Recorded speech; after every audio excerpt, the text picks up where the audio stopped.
We operate in this world, in this matrix. Remember, the world's your mind. There's no real world. You're lost in thoughts and a belief. Yeah, you're only flirting and dancing with the contents of your consciousness. That's why we have to return to the unconditioned consciousness to understand, wow, my thoughts, my imagination created that. I guess I was curious if you ever saw, maybe you see Anna as a character, or... There is no Anna and there is no Matt. You're dreaming. You're totally dreaming. This is emptiness appearing as the dream of Leela, the dream of consciousness. Because there is no people. There's only presence appearing as people. So as long as we keep talking in that dualistic terms, we're kind of reaffirming to the subconscious there's people, there's places, and there are things. But I'm speaking to the real in you. You're not a person. You're the light of consciousness appearing as a character. And that's it. There is no person. Yeah, it's presence. It's consciousness.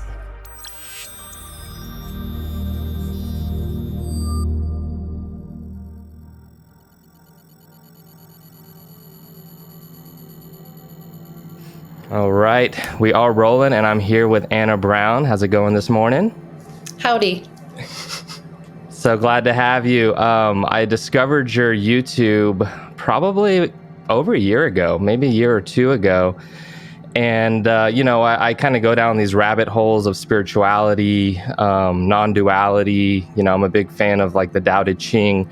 So I think kind of just like the algorithm, thought that I would enjoy your content, and it was very right. So I'm super glad to have found you, and you're an amazing teacher, very wise person. Thank you so much for coming on and sharing, sharing your light. And I wanted to ask, just at the beginning here, for people who may not know you, that are listeners of mine, generally, what your videos are about, what do you teach, and maybe who you are. Yeah, well, I speak about the light of awareness, speak about the I am presence, and the unification of consciousness. So seeing through the illusion of duality is what I speak about primarily, and opening the heart chakra so we can experience more love as a species. Beautiful. And you do it so well. You really channel, just like I said before, an incredible knowledge, incredible wisdom. And I'm curious how this all began for you. Essentially, like, was there a spiritual awakening that occurred, and maybe could you take me back to that, and when it was and what happened, perhaps? Yeah, so this started when I was a kid. Just naturally, one night when I was about 7 or 8, I intuitively felt I should repeat my name like a mantra. So I'm just laying in bed, and I repeated the name Anna enough times until the name had no meaning anymore. So Anna broke down, and there was just presence. There was just the light of awareness. So no mind, no thought forms, just clear seeing. And it was so natural, supernatural. But what happened after that Satori moment or experience is my conditioning came back in, right? My cultural conditioning, Catholicism, all of that stuff came back, but it led me into a spiritual path to figure out what that was, what happened there in bed that night. Yeah, beautiful. Would you call that your first non-dual experience, or would that come later? No, that would be it. Yeah. And since that moment, how frequently would you find yourself entering that state again? And did it take effort again? Did it take mantra and meditation, or did it just kind of like start to... Right. Well, foremost awareness is who we really are. So we are the I am presence. We are God. We are consciousness. But we came into a physical body that was conditioned. So that would be the illusion of duality. But there's nothing wrong with that. We descended in consciousness so that we could reveal to ourselves that we are Christ, we are Buddha, we are the light of existence. So that gave me a sneak peek, but I had to come back to my body and meditate. I had to teach my body that insight, meaning I had to re-educate my vehicle, my avatar. So no, it was a discipline and a practice, and it still is, brother, to stay aligned with those highest frequencies. Yeah, beautiful. Yeah. So how would we create a space for us to start to learn how to feel these positive feelings for people that might be like stuck, or they're trying to like reach somewhere they're not yet. Right. Well, you have to realize you are space, you are the Akash.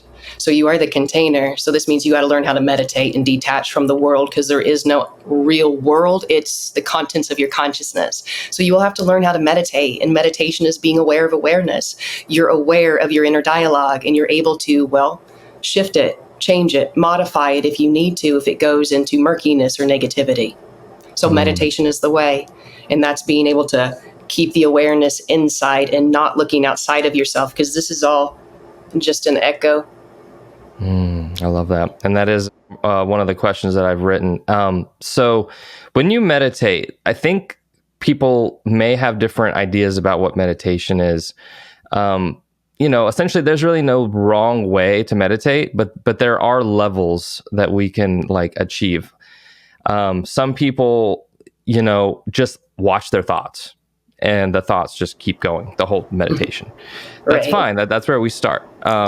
Some people get into like visionary states, and they kind of have these dreamlike unfoldings happening. And then it seems like, from what I understand, like the best form of meditation is almost just like an emptiness or a blankness of the mind. What does this bring up for you? Well, they're all included, but I would say the purest form of meditation to really end suffering is resting as the self. So you're detaching from imagination, you're detaching from past, you're detaching from me versus you and the world, and you're really resting as a supreme being. You're resting as the timeless seer, because that's the purity and the clearness, so that we don't create more karma or distortions for ourselves and humanity as a collective. So true meditation means you're resting in the seat of God, like you're resting as God, which is a natural emptiness and a spaciousness. Now, obviously, from there, we can go into imagination or into the feeling center of the heart chakra, which would be a natural prayer. This is our responsibility as awakened humans. We can go inside and really pray for the collective. We can visualize for the collective unfolding. Instead of just the greediness or what our culture teaches us we need, we can start really living for the greater good of all. But you have to understand, you are all. Beautiful. Are you familiar with the idea of a bodhisattva? Yeah. It's kind of feels a little egotistical to say, like, put that badge on ourselves, right? But do you think you might be one? We all are. We're all angels. We're all God. We're all Christ. You know what I'm saying? Mm-hmm. All of us are. But of course, how you define yourself is how you're going to step out into the world. And we come to realize through our own trials and errors and our own just experience, being selfless is the most rewarding. It's the clearest and the cleanest, because we're not creating distortions out of greed or competition. So we just learn through our own experience that going selfless and serving the greater good of all is the smoothest path. Right? But you're always serving yourself. Like right here, this is a natural service because we're talking to ourself. Interesting. Yeah, I guess I asked that question because for a lot of people, it is a very arduous, challenging path to spiritually to awaken spiritually, I should say. And for you, it just seemed to happen so naturally and so young. And it almost, for me, and maybe this is fantastical, I don't know, but it makes me think that, maybe your past life, was rather juicy, and you came into this life with like a lot of inherent understanding and knowledge. Do you subscribe to past lives? I think lives are all happening right now, like a spider web. So everything's vibrating now. It's not linear. It's all happening right now. So you can pull information from all timelines, spaces, and places of existence. But I have to say that even though I had a Satori moment as a child, I still had to consciously use my will to serve light, to serve the good, and not get lost in distortions or greed or cultural bullshit. So I have to tell you, I disciplined myself. I really kept choosing selfless love, even if I fell down or got entrapped by Mara or Maya. I still had to consciously choose love, choose this goodness instead of going back asleep like a sheep. So it wasn't just handed to me. The Satori moment was, you disappeared, you're back. The Satori moment spontaneously arose, but me consciously aligning with my heart and light, that took a will, that took a discipline. Does that make sense? Yeah, absolutely. Yeah. Very interesting to hear that. So you did touch on something that I had written, which is around the concept of like the like time. Has it been written? Like, is the future already there? Because a number of people, myself included, many of my guests on my podcast, like, have had, precognitions.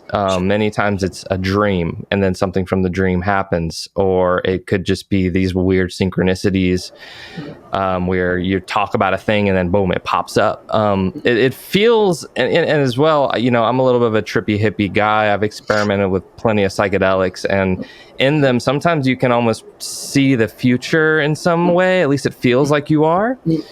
And it gives you this sense of like destiny or confidence in a particular path. For me, it's helped lead me into a creative path. Sure. Where it felt like I could, become a creator of music, of artwork, of podcasts, of so many things. Like, how are we getting, inklings, precognitions from the future? Is it written already? No, it's like it's your deeper self talking to you. So nothing's set in stone. It's like probabilities, like probability of timelines. So everything's in flux. Things are in flux right now. And that's why you have the power of choice and of free will, you see. But you're always being guided by the deeper self, which is you. It's not separate from you to choose that highest path, choose that highest timeline of love, of selflessness, of empowerment, and of confidence for self and for all. So they're just probabilities. And if you have these things where it's like, oh, a premonition you see, it's just because it's coming into you. Like you're starting to receive it and you're just picking it up psychically because it's in your aura. It's in your torus field, which surrounds you. You just can't see it. You can feel it. You can have those psychic imprints, but it's in your field. That's your like soul body. It's just not fully in the human avatar completely because you're massive. Like we're massive. So it's like it's surrounding you and just a little bit's in here, so to speak. It's like a sphere. And that's what you're receiving. You're just picking up on these probabilities based on like how conscious you are, how high vibrational you are. And obviously that can be altered if we shift a choice. Interesting. Yeah, that makes sense. I one time in kind of a visionary state saw time as like a record player, like imagine like a vinyl record. And wherever you put, the needle, when you do the needle drop thing on it, it's like that's now, but it could go forward. You could hit reverse and it'll go back.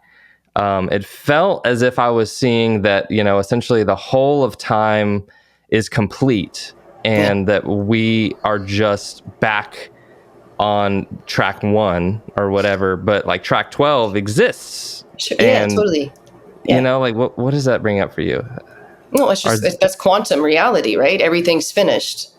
I am the alpha and I am the omega. I am the first and I am the last. So that's God saying I'm everything. And that's why we don't have to create outside of ourselves. We get in alignment with the vibration, with the state of consciousness, and then you receive the reality. It's quite literally like turning on your TV. You're tuning into the channel that already exists. And you do that with your thoughts and your feelings, your intentions. And that's why we got to be clear as awareness, because if our awareness is sloppy, you can't even have a clear intention. We're kind of all over the place with thought forms. Right. Yeah. Well, to get more clear on them, like what practices would you recommend? Like I believe you practice yoga, is that right? Observe the observer. Observe the observer. Because you're the light of God. You're what you're looking for. Interesting. Because true yoga is bending the external to the internal. It's not just downward facing dog. Right. And yoga means union. So exactly. So we're talking about a unification of mind and heart, meaning you're not lost in thoughts thinking there's a separate entity. You are that big entity. I am that entity. We are all that entity, pretending we're little people. Yeah. Yeah. That's beautiful. You're beautiful.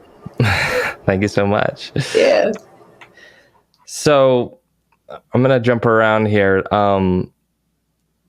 Did you study under any particular teachers or read any books that just like really landed for you?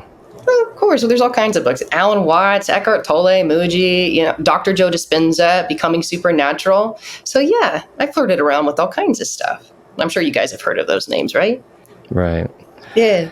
So it was just kind of like on your spiritual quest, you would maybe hear from a friend or just go to the library, or how did that happen when you started to like find these particular books I don't and even form know. media? Actually, I don't remember how I found Eckhart Tolle or Alan. I don't know. I really don't remember. Yeah, they Yeah. came to me through a friend. I read Eckhart Tolle as like probably 16-year-old, and essentially his mom had bought it for him because he was kind of struggling, as many teenagers do, and he read it. And I was like, this hits, and he let me borrow it, and I read it too, and I was like, whoa, like, Nice. Right on. So cool. yeah. Yeah. And he feels kind of like a teacher of the now as well, right? Oh, totally. Oh, God, yeah. Absolutely. Yeah. That's beautiful. I wanted to ask you about personal truth and ultimate truth. Are they the same thing? Are they different? There is no person. We're just appearing as a person. So you could say the truth is unconditional love. It's unification. And that's what we realize in our meditations, our Satori moments, and our awakenings, is we realize, okay, we're that big G. We're that consciousness. Okay? And that's what compels you to really meditate, open your heart spaces, so we don't have the competition anymore, the greed, the me versus you. There's really the understanding of the golden rule. What you do to another, you're doing to yourself. And what you do to yourself, you're doing to another. And that's the whole epitome of the law of being, or the law of one, because separation is an absolute illusion, brother. Yeah. I guess it comes up because, we operate in this world, in this matrix. Remember, the world's your mind. There's no real world. You're lost in thoughts and a belief. Yeah, you're only flirting and dancing with the contents of your consciousness. That's why we have to return to the unconditioned consciousness to understand, wow, my thoughts, my imagination created that. Right. Yeah. So that brings me to my question around like the physicality of the world. Because I subscribe to the idea all is mind. It all feels like a dream. Specifically for me, in my psychedelic states I've encountered, I can see it all as this dream. But it is very true that, things are physical and they're in front of you and you can touch them and your hand won't go through them, even though it is mind. How do we kind of reconcile with that idea? It's transient, though. It's all ephemeral. This doesn't last. That's why they call it like a dream. So it appears real and solid, and then it's done and it's over. It's like, it's very dreamlike. It's very dreamlike. And the more we rest as the timeless seer, that just becomes obvious. I can still pick up my glass of water. We could still hug and touch. But there's this understanding, like the whole world, the contents, the mind is all ephemeral. It's not lasting at all. No. So it is and it isn't at the same time. Physical, non-physical, formless form. Yeah. Right. Yeah. So that makes me think about like paradox. And is paradox almost like the thing that keeps all of this in check? It's like the fail-safe of the universe or something. What do you mean? There's just a balance, a natural balance of the yin-yang. Is that what you mean? What do you mean by the paradox? Yeah, I mean, it seems like some of these high-end spiritual concepts are paradoxical to many. Like they see it as illogical or something because it takes a little bit of a leap of maybe faith or belief. Oh, this is all about faith. Totally. Yeah, this is all about faith. This is nothing we're talking about. It's really logical. It's about an intuitive faith, right? Yeah.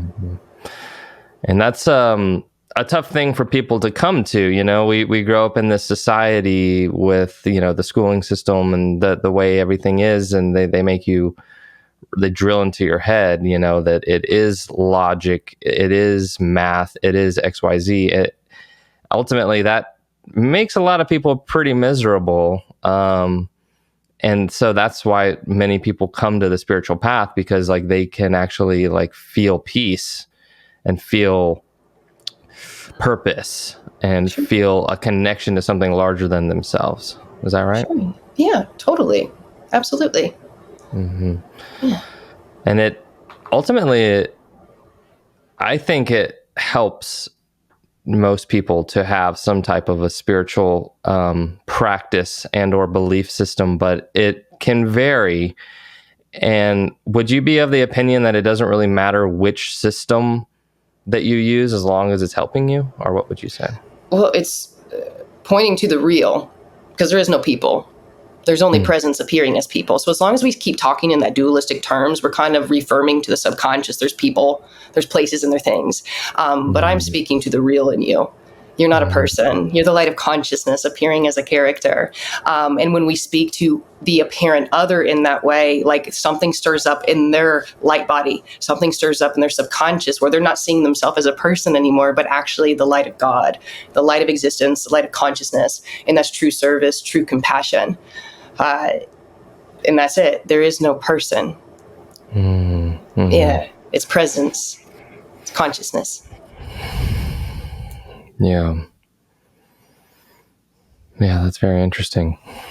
And again, I have some of these moments of seeing that and understanding that, but again, without like maybe some type of rigorous practice, it seems to be hard. It's not a rigorous practice. It's just you have to accept yourself. Like you might believe you're Matt.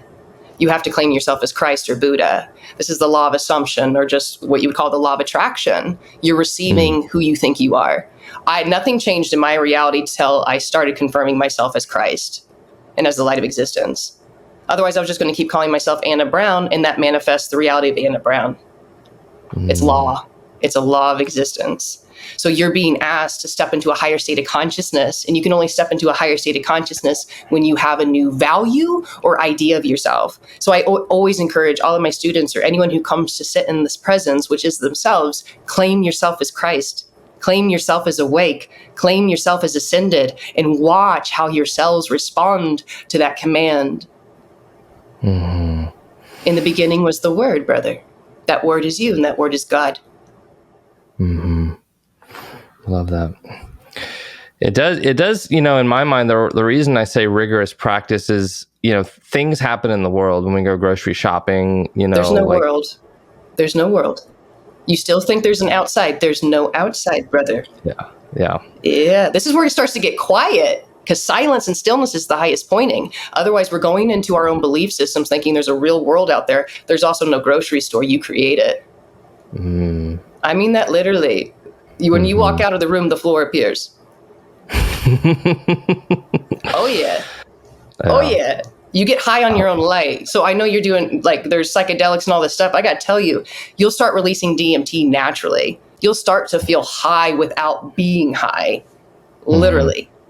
But you have to apply these things, right? It's not going to just happen to you. It's not going to just be received by you. You're affirming it, you're confirming it. You have the conviction within your mind body.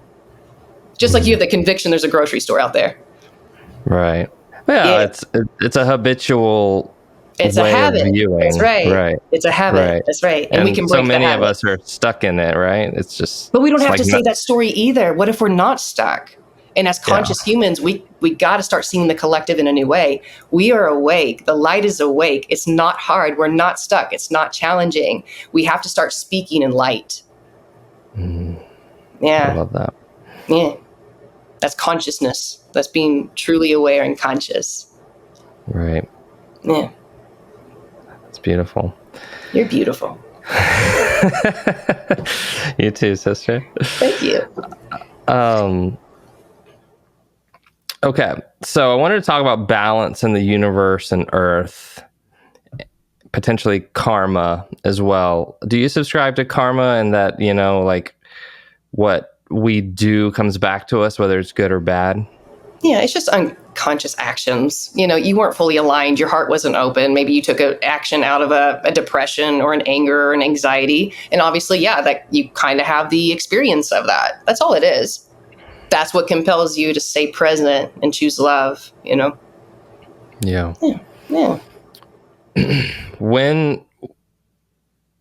Okay. I'm going to jump ahead real quick and come back to balance. But when we choose love, how does that look in our behavior when we're speaking with the other people that are us? Well, you're present, like you're rooting them on, just like how I'm communicating with you. Like I'm your cheerleader. I'm life's cheerleader. I'm rooting you on for your highest light. So it really comes out like that. It can also be stern too, though. And that's the beauty of consciousness. It's like water. It can take a hard shape. It can get kind of soft. It can be really forceful, or it can be like a gentle trickle. That's the beauty of consciousness. It can bend, it can move. It's extremely flexible, and it knows how to appear in any given moment. But that is love. It's an unconditional love. So I don't want you to think it's like Care Bear love all the time. It's very unconditional, which could mean, hey, I'm setting a boundary right now because you need to go home and love yourself instead of being codependent with me. Like, here's your power. Here's your power. That's also love. So it's very spontaneous, but you can feel it. It's high vibrational and has a potency to it. Yeah, I love that.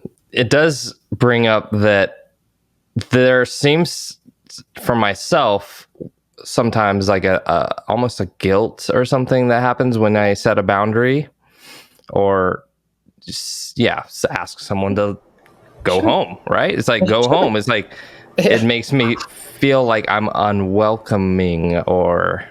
Look at you.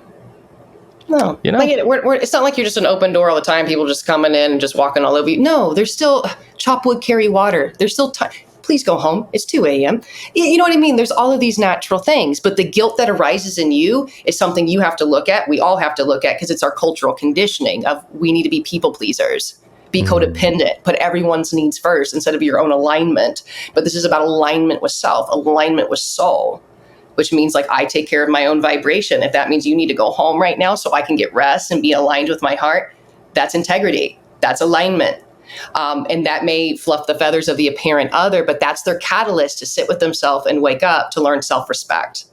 Respect for self, respect for all, because that's what this is all about. The golden rule, really understanding we all have what we need inside and we don't have to take from another. That's beautiful.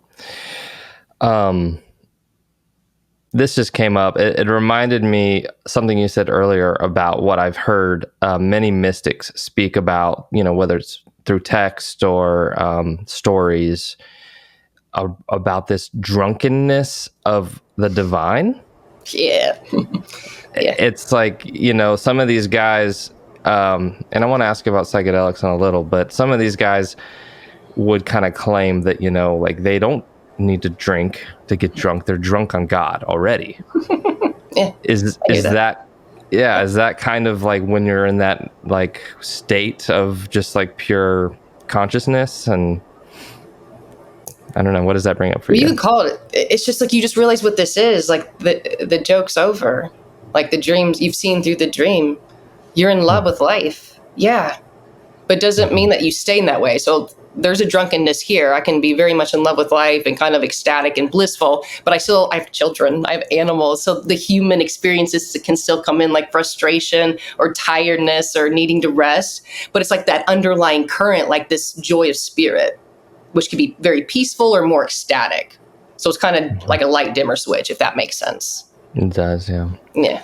Yeah, that's the way I see consciousness as well. And maybe that does lead me to psychedelics or something, which is that light dimmer switch, which is, we have this normal base state of consciousness, and certain things turn it up and allow us to see more clearly the reality beyond our mental construct. For myself, it was extremely helpful to use psychedelics to be able to see through that and push me in the direction of this seeking lifestyle that I now have. What is your view on psychedelics? Maybe have you ever experimented with them? Have you seen people experiment with them? Does it help? Does it hurt? What was your view on that? There's no good or bad. I don't promote it. I'm a big promoter of like you doing your own inner work, really meditating, loving yourself and claiming the highest of yourself and others, because that's the real magic. Because I see too often than not, people get addicted to it. They're using it as a crutch and they're super codependent with it. And on some of the worst cases, they've really fried their neurobiology. Like they're just really fried. So I've seen that too. But I've done DMT once. I didn't even do it intentionally. My dealer was out of cannabis and asked if I wanted to do DMT. So I tried it. But honestly, it didn't set me on the path. I already had my Satori moment. It didn't really do anything for me. So it's what it is. I smoke cannabis, but that doesn't take me to it either. What takes me to it is my will to go within and be it. But I get it. If that's a gateway or a bridge for you, awesome. But you have to understand you're going to have to leave that behind because you're going to evolve out of that. Right. Yeah, it absolutely has slowed down for at the beginning, it was like this, like I was like, I have this thirst to understand whatever that first experience was, because it was so ineffable and so beyond anything I thought possible that I was like, I need to know more. And so for a few years, this is already 14 years ago that this started, it was almost like very frequent, like monthly, I would say monthly, dipping my toe into a big experience. And that's not really dipping your toe in, it's fully diving. But these days it's like every time I do it now, it's further and further apart because the understandings are sticking more. And I'm also seeing that, like, okay, yeah, you don't want to just spin your wheels there because you got to like do stuff with what you learn there. And that's why I try to integrate it. And that's why I try to create things like these conversations and what I post on social media and stuff to like put the learnings out for myself, right? Because we're all me or whatever. Yeah, no, I get you. It's not whatever. It's just like I'm No, I get you. It reaffirms it in you too as you share it. Like it helps you integrate it for sure. Yeah, for sure. Yeah. But also the idea that everyone is me and or you. Right. But that means that as you change, your whole collective can change. As you shift your consciousness, new beings will appear to listen to your podcast, and your podcast will change, obviously, as you embody more. That's just part of it, though. It's okay. It's all good. It's awesome. You're awesome. This is awesome. This is awesome. This is awesome.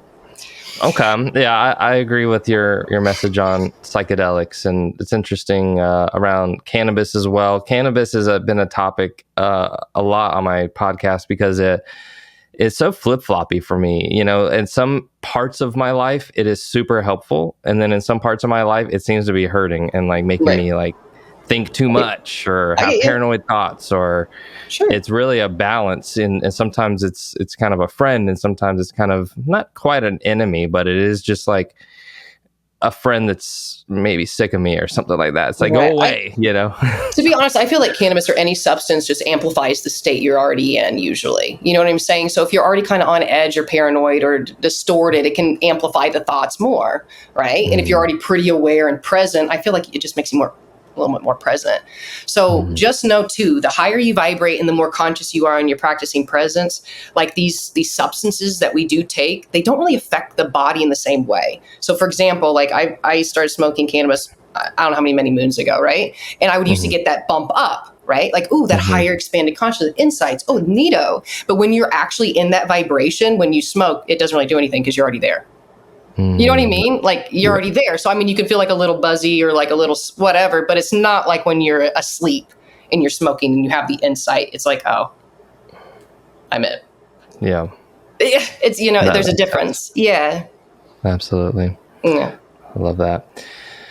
Okay. So I'm going to circle back to the idea of the balance. And we won't really frame it in terms of karma, because I feel like karma, most people see it as like behavior, how we behave towards each other and whatnot. But balance, it feels like we can glimpse some type of like intelligence in the universe when we're at these higher states of consciousness, that everything is in perfect balance. And that's hard for a lot of people to understand because they are maybe looking at more of like the suffering in the world and the hardship and the death and the disease and these things that are, not pretty to look at. But also there is so much beauty.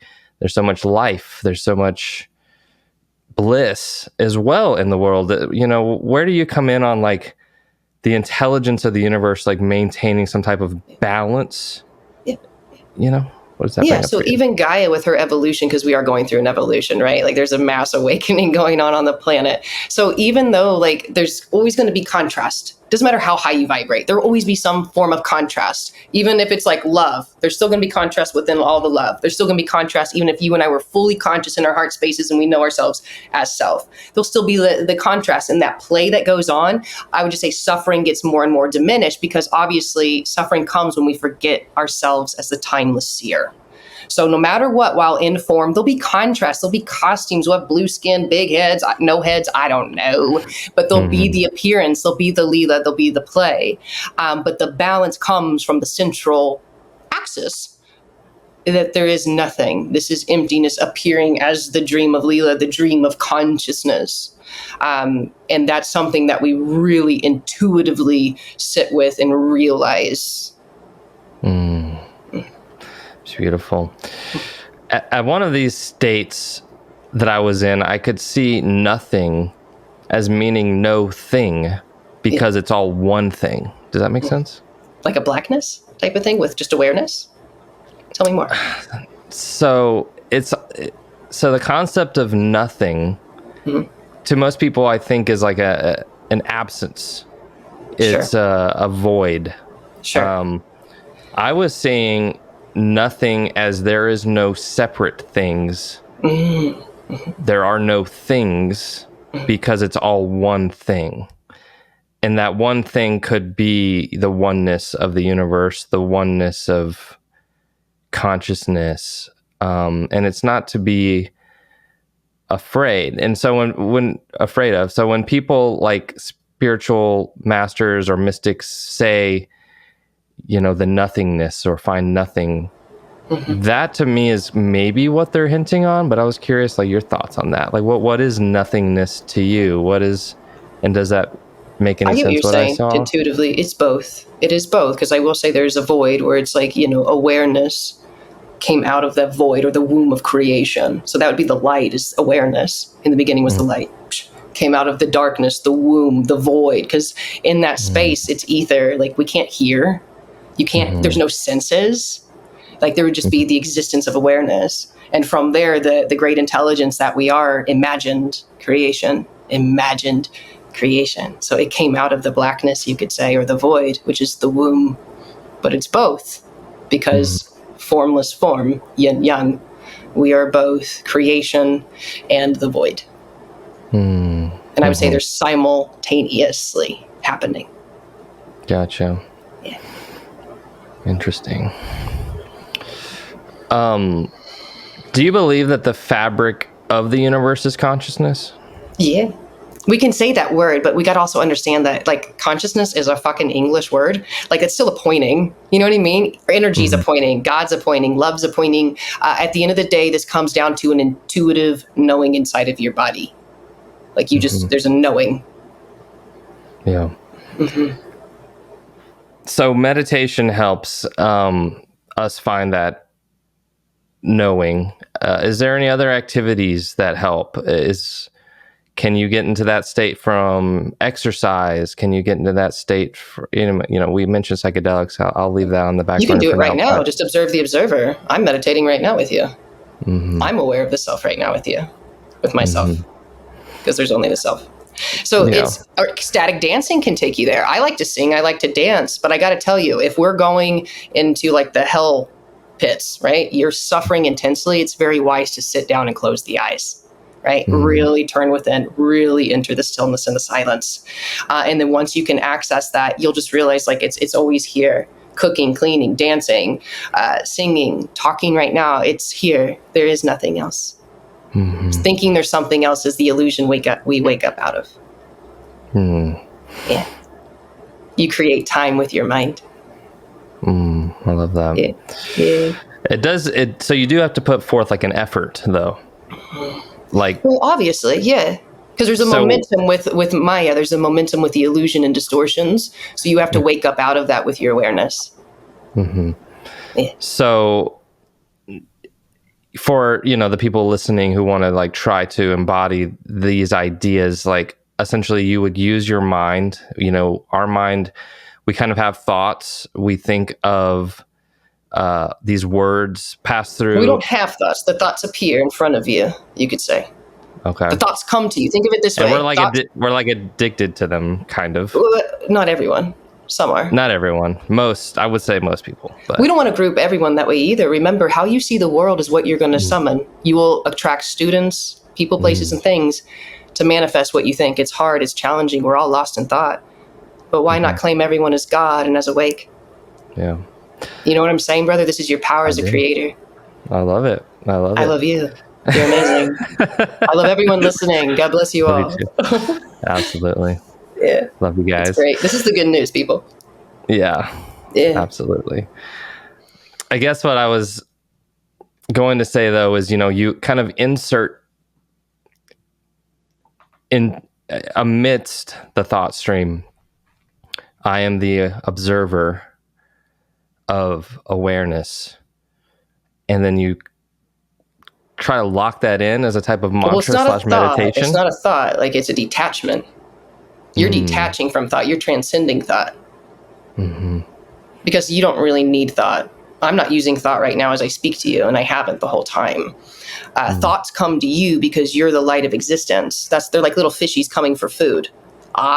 So what we start to realize through real deep meditation, observing the observer, which is intuitiveness, practicing presence. You read The Power of Now. It's practicing presence. Thoughts slow down, and you realize you don't actually need thoughts. Thoughts are coming to serve your belief as a creator. Right. Yeah. And when you really get that, that's a huge shift. Yeah. It's here now. Yeah, I love that. It's looking through your eyes. It's your breath. Right. Yeah. We are just waking up out of the habit of getting something else, needing something else. Yeah. Yeah. It's a huge condition. Yeah. Yeah. Yeah. Wow. That's lovely. That's lovely. I feel like maybe a type of zoom out happens. Like, do you ever see yourself in like a third person or something like that? No, I am. I guess I speak to that because I came to this in a completely different way the first time I came to it, but it was the Leela idea, the divine play, where I zoomed out and I could see myself as a character. Like I could see not only a character, but a director as well, in the sense that I can direct the direction of my life and my thoughts and these types of ideas. And I know I'm probably just like going in circles, but it's kind of like what conversation brings a little bit. But I guess I was curious if you ever maybe you see Anna as a character, or there is no Anna and there is no Matt. You're dreaming. You're totally dreaming. And I get, as a podcast cat, like, you ask questions, but stillness and silence is the highest pointing. And the viewers who are truly earnest about awakening, they're going to appreciate this. We're speaking reality here, brother. Not just filling in the space, because as a human, we need to talk a lot and ask a lot of questions, but we're really tuning in to what's here. You know what I mean? I love it. I love you. I love us all. I love it all. We're in heaven, dreaming we're in hell. What a trip. What the fuck? You're awesome. I love it. Okay. So let me see my other questions here. I had a thought about asking you, guardians, protectors, spirits, deities. Are these, what are your thoughts on like these angels, these protectors, these? You're the angel. You're the protector. Humans, asleep, the uninitiated, create that because that's what they were taught. It's false light. The true light's the I am presence. And when you realize that, we stop imagining all of these spirit guides and aliens and angels that need to come to our aid. And we realize, no, I save myself right now. I am the angel. I am the Christ. I am the living Buddha right now. So I help myself. Yeah. Wow, that's profound. I'm definitely gonna, I do this for, It's interesting because I'm trying to learn how to speak with this awareness, because I still feel like I'm like talking about people as if they're It's different. okay. I mean, we'll say the words, but it's like, there's a difference in the energy. Like, you're still going to say people and like, oh, hey, let's go out later today or whatever. But it's like underneath it, you understand, like, it's we're dreaming. It's all a dream. It's the self talking to the self here. Mm-hmm. Yeah. I guess why do our emotions sometimes try to pull us away from that? Because the emotions are what makes it feel real. Right. It's like someone says a thing and it makes my heart feel away, and it feels real. Like there's an opposition, there's an opposer, there's someone outside of me making me feel away. I get that. And that's our trials. That's our tests. That's our challenges. So we can go, wait a second, wait. I'm the giant in the room. I'm the presence in the room. And so that's what we learn. Like, we can regulate our own emotions. Yeah, we can feel things, but we don't let it take us down to our knees. We realize, no. I broadcast out the light. I'm not going to kneel to illusions. I'm not going to kneel to what the Christians call demons or Satans or distortions. That's all it is. It's just an unconscious belief rooted in duality, and that God is something out there, and that we're just mere maggot mortals. No, we are the living word. We are the living God appearing as a mortal. And it's our divine duty to claim this of ourselves, claim this of everything and each other, so that we can wake up out of our slumber. That's beautiful. Woo, okay. All right, what else do I got here?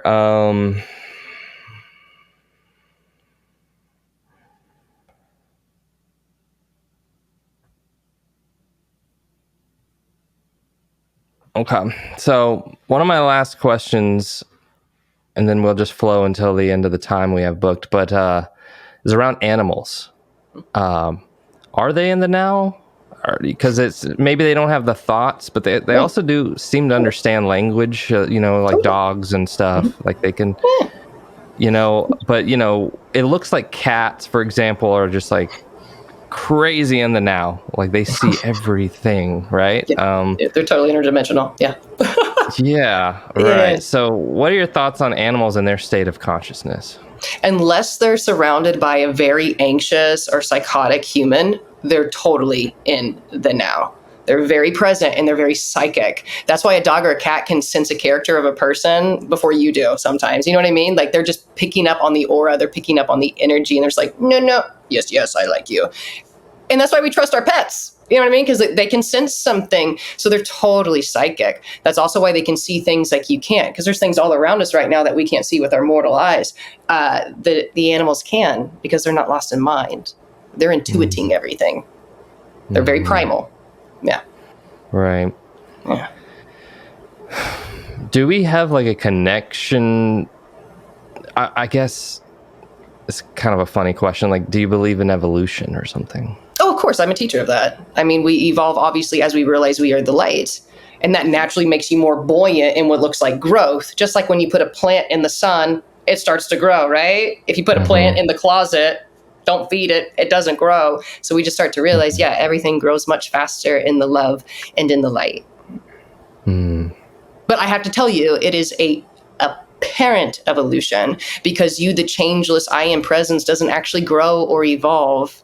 It's the only stable, consistent thing. So the appearance of evolution is just that. It's an appearance of evolution. That's it. It's a dream. Interesting. Right. So you can say that's a paradox too. It is, and it isn't. Is there something we could potentially learn from our animals? I've heard it said that animals are leaders or teachers. I mean, there's a band called Animals as Leaders, and it always struck me as like, that's a really cool band name, That is. That's pretty cool. What do you think about like what we could potentially learn from our animals, or just animals that aren't even ours? Well, they're here. They're now, and they're highly spontaneous. Like a dog is always ready to play and get out there and be joyful, right? So that's what we can learn from them, is spontaneity of spirit, really being here, really being now, and understanding the beauty of that. Yeah. And one question about like the vibration does come up. Where do you come in on like the matrix and or simulation theory. Yeah, we can call this a matrix. We can call it a hologram. We can call it consciousness, the binary code. I mean, but that's all this is, the 101010. It is the matrix, but 0 is the emptiness and 1 is the appearance, a form. Mm-hmm. But together, it's one thing, right? Yeah. Mm-hmm. Mm-hmm. So I agree with it. It is a matrix. Yeah. Yeah. Dig that. But not in the sense of like the movie. You know what I mean? Like, but yeah. Right. Yeah. Right. It's a good metaphor. Right.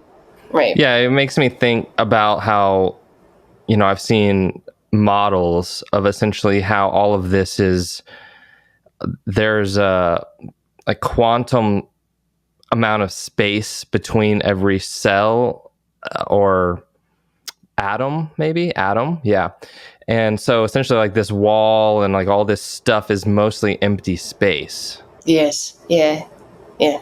It's like 99.99999% space. Absolutely. So this is all just vibrating ether. It just appears to be solid, but it's not. Right. It's just a trick of the eye. Mm-hmm. Mm-hmm. The eye. That's interesting. You know what I mean? Yep. Mm-hmm.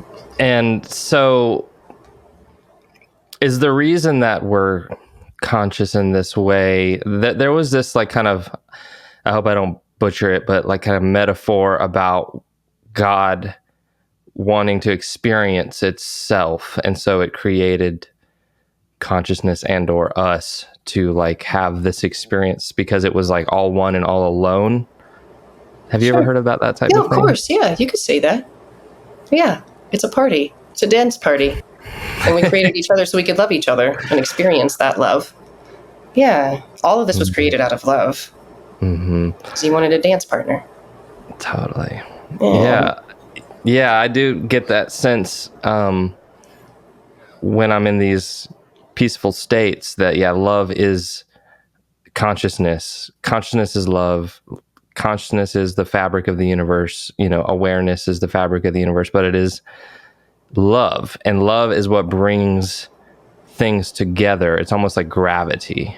Mm-hmm. Yeah, it's beautiful. Absolutely. Mm-hmm. Right. Yeah. And that's what compels us to choose that, because we see what happens when we go the other way, which is what this planet was kind of taught, like, right, greed, separation, not all, right, but there's a massive body of that separation, me versus you, all of this, and we got to see through that and be like, no, despite what I see, I'm choosing the unification. Despite what I see, I'm choosing love, I'm choosing Christ, I'm choosing that Buddha state of consciousness, so that we can unify everything from the inside out.